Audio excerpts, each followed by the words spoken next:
Listen to the words of Jeremiah the prophet, who says, "Now the word of the Lord came to me, saying, Before I formed you in the womb, I knew you, and before you were born, I consecrated you. I have appointed you a prophet to the nations.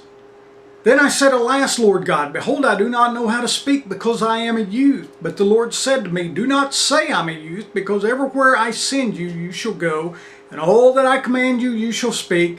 Do not be afraid of them, for I am with you to deliver you, declares the Lord. Then the Lord stretched out his hand and touched my mouth, and the Lord said to me, Behold, I have put my words in your mouth. See, I have appointed you this day over the nations and over the kingdoms, to pluck up and break down, to destroy and to overthrow, and to build and to plant." Let me ask you something. What are you worth? Have you ever thought about that question? You know, our opinion of people in life is determined by the worth that we place on things. Think about this. We see a person driving by in a nice fancy car. What do we think? And they have a lot of money. See a big beautiful home. Wow, those people are rich. We see somebody that's a vice president or a president or a CEO of a company. We think, man, those people are well off. And our value of that person is determined by what position they hold in life. I don't know how many times I've had people come up to me and we introduce ourselves, and one of the first questions they ask is, so what do you do for a living? Why? Because their value that they place on me is determined by the worth of my job. And that's the way we do things most of the time in life. Self-worth or value is a big thing in life. In fact, the self-worth or the value that we place on ourselves is one of the greatest struggles that we face in life. More people have issues with self-worth than any other issue. Most of the counseling that I have ever done as a pastor goes back to the ideal of self-worth. It's because that person has a very low opinion of themselves, and because of that, it causes major problems in their life. This passage in Jeremiah has a lot to say about our worth. Think about it. Jeremiah begins by telling us that our worth is determined by who made you. God tells Jeremiah, Before I formed you in the womb, I knew you. What does this tell us? God is the giver of life. God is the one that gives life. Conception is far more than just a biological event. God himself is the very cause of human creation.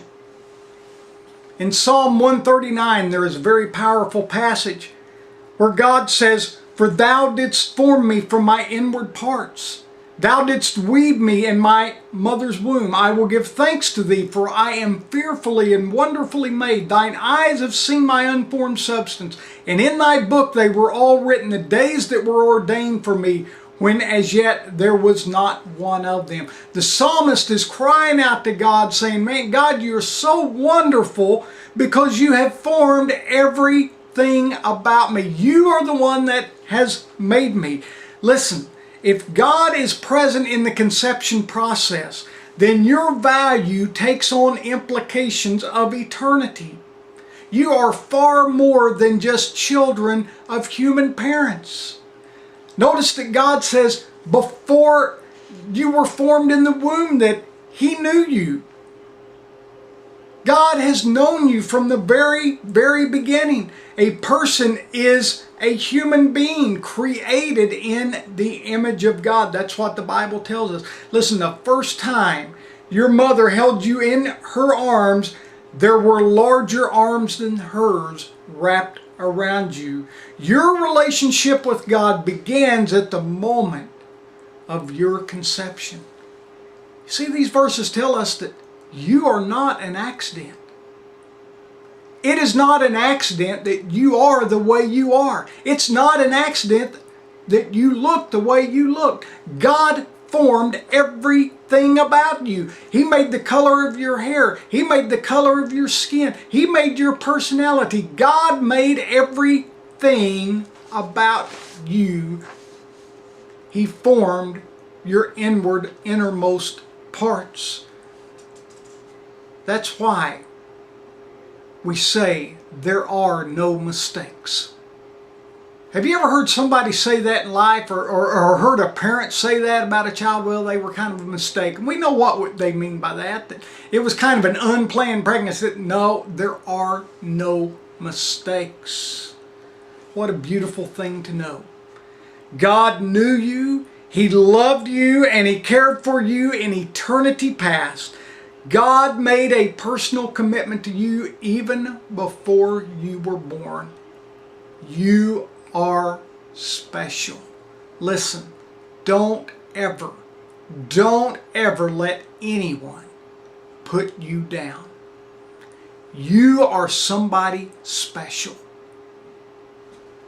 The second thing we learn is that your worth is based on the fact that God has chosen you.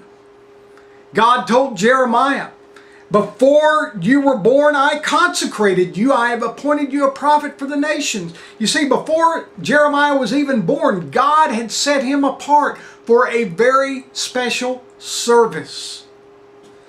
And I will tell you that God's choice is not unique to Jeremiah. God has chosen you. God has chosen you. God has a very special plan for your life. Jesus told His disciples, you did not choose me, but I chose you that you may go and bear fruit. In Ephesians chapter 1, it tells us that God chose us in Him before the foundation of the world.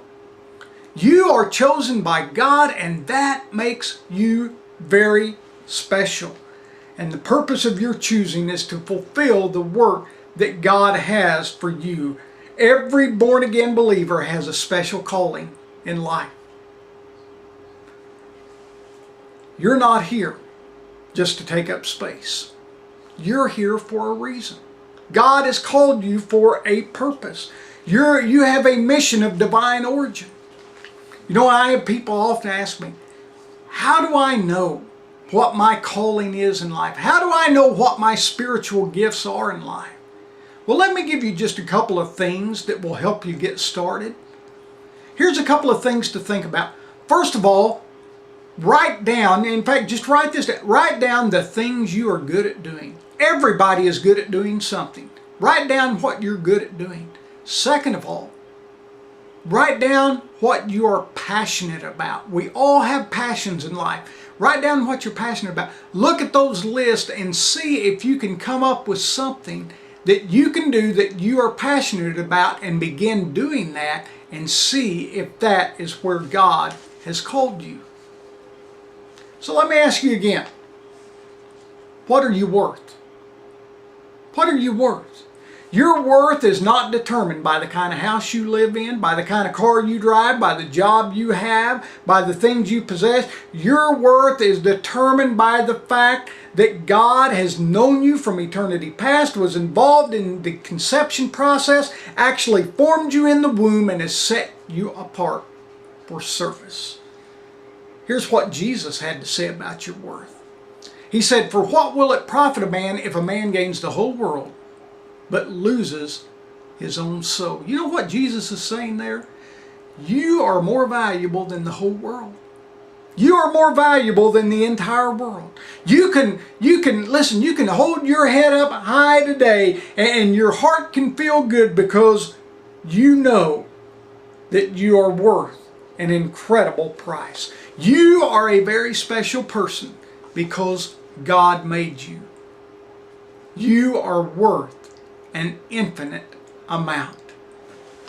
God has known you from eternity past. He set you up on a mission, and you are worth more than the whole world.